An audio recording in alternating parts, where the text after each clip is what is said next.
अस्सलामुअलैकुम जी। तो आज का व्लॉग थोड़ा सा ख़ास है क्योंकि ये 14 अगस्त के दिन का व्लॉग है। तो ख़ास दिन पर ख़ास व्लॉग तो बनता ही था।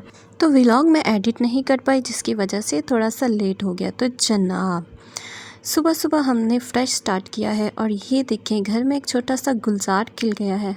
ऐसा लग रहा है कि ये फूल भी आज आज़ादी का जश्न मना रहे हैं। तो कुछ ग्रीनरी देखने के बाद मूड फ्रेश करने के बाद सोचा चलो अब कुछ कॉफ़ी बनाकर पीते हैं ताकि एनर्जी आ जाए। लेकिन यहाँ एक मसला हो गया। वो मसला भी मैं बताती हूँ, लेकिन आप चेक करें कि कॉफ़ी बीट कितने मज़े की हुई है। बहुत ही फ्लफ़ी सी और दिल को सुकून आ जाता है। अच्छा, मसला ये हुआ था कि कॉफ़ी में मैंने क्रीम डाल दी थी। अब क्रीम डालने के बाद जायका चेक किया तो बस ठीक ही था। कॉफ़ी का अपना जायका था जैसे क्रीम ने दबा ही दिया हो। लग रहा था जैसे कॉफ़ी ने अपना फ्रीडम खो दिया हो। यहाँ ये छोटे साहब तो पूरे जोश में है, रोना डाला हुआ है, बस इंतज़ार कर रहे हैं अपने 14 अगस्त वाले ड्रेस का। और ये ड्रेस कोई आम ड्रेस नहीं, ये तो मामा का स्पेशल हैंड स्टिचिंग एडिशन है। ड्रेस तो तैयार ही था, बस कुछ मैचिंग जूते, बैग और ब्रेसलेट भी बनाने थे, क्योंकि फ़ैशन कम्प्लीमेंट तभी होता है जब टू मैच हो। और ये सिंपल सा ड्रेस था, इसके ऊपर मैंने इस ग्लू के साथ एक मोटिव चिपकाया था। और अच्छा जी, तो अब ये छोटे साहब के लिए एक छोटा सा हैंड कैरी पर्स बनाने लगी हैं छोटे साहब की मामा। तो इसके लिए मैंने एक ये नेट का फैब्रिक ले लिया है। तो आप इसका ट्यूटोरियल देखते जाएं, आपको यकीनन समझ में आ जाएगा। तो इसके बैक साइड पर मैंने एक वाइट कपड़ा लगाने के बाद टिकन पेपर लगा दिया, जिसको चेपी भी कहते हैं, और इसको मैंने साइडों से स्टिच कर दिया है। अच्छा, बैग की मेजरमेंट्स अगर आप लोग बनाएंगे तो आप लोगों ने अपने हिसाब से रखनी है, और मैंने यहाँ पे अपने हिसाब से रखी थी। मैंने इसको कुछ मेजरमेंट्स नहीं ली थी, बस अपने हिसाब से मैंने इसको कटिंग किया था। और ये जो साइड पे मैंने इसकी पट्टी लगाई थी, ये थोड़ी सी एक्स्ट्रा हो गई थी लेंथ में, तो इसको मैंने ऊपर से कटिंग किया था बाद में।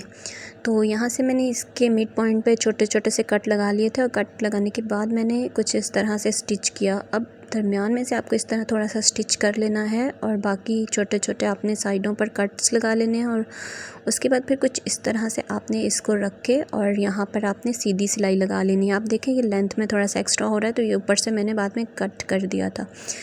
तो जी ये कुछ इस तरह से तैयार हो गया है। और आपको इसके बाद एक वाइट कलर का फैब्रिक लेके उसको सेम इसी स्टाइल में आपने स्टिच करके, और अंदर वाली साइड पे आपने सारा स्टिच करने के बाद आपने उसको मतलब लगा देना है। तो जी ये इसके ऊपर मैंने एक बो बना के लगाई थी, और बो का ट्यूटोरियल मेरी शॉर्ट वीडियो में ऑलरेडी अपलोडेड है। और इसके बाद मैंने इसके ऊपर लटकन सी लगा दी थी, और ये हमारा बैग का फाइनल लुक है। उसके बाद जी ये मैंने 2 छोटे छोटे से ब्रेसलेट बनाए थे, और एक हेयर बैंड भी बनाया था छोटे साहब के लिए। तो ये छोटे साहब यहाँ पे अपनी मछली से खेलते हुए बहुत ही इंजॉय कर रहे हैं, और अपने ड्रेस का, अपनी एसेसरीज़ का वेट कर रहे हैं कि कब हमारी चीज़ें तैयार होंगी और हम कब पहन कर फ्लॉन्ट करेंगे। तो जी ड्रेस तो रेडी है और एसेसरीज़ भी रेडी हैं। तो चलिए आए हम अपने छोटे साहब को पहनाते हैं। तो हाँ, मैंने कुछ जूते भी बनाए थे। अच्छा, जूते आप देख रहे हैं कि कुछ इस तरह से मैंने जूते बनाए हैं, और इन जूतों के अंदर मैंने कार्डबोर्ड लगाया था, जो कि आम जिसमें पैकिंग की चीज़ें आती हैं। और कुछ इस तरह से मैंने फैब्रिक के ऊपर इसको रख के लगा दिया था। और सेम इसी पैटर्न में मैंने टिकन पेपर, जिसको चेपी कहते हैं, वो भी दोनों साइडों पे मैंने स्टिच की थी, ताकि ये जो कार्डबोर्ड है ये तो बाद में बीच में से स्टिचिंग करने के बाद फट जाता है। तो आपने बीच में टिकन पेपर लाजमी यूज़ करना है।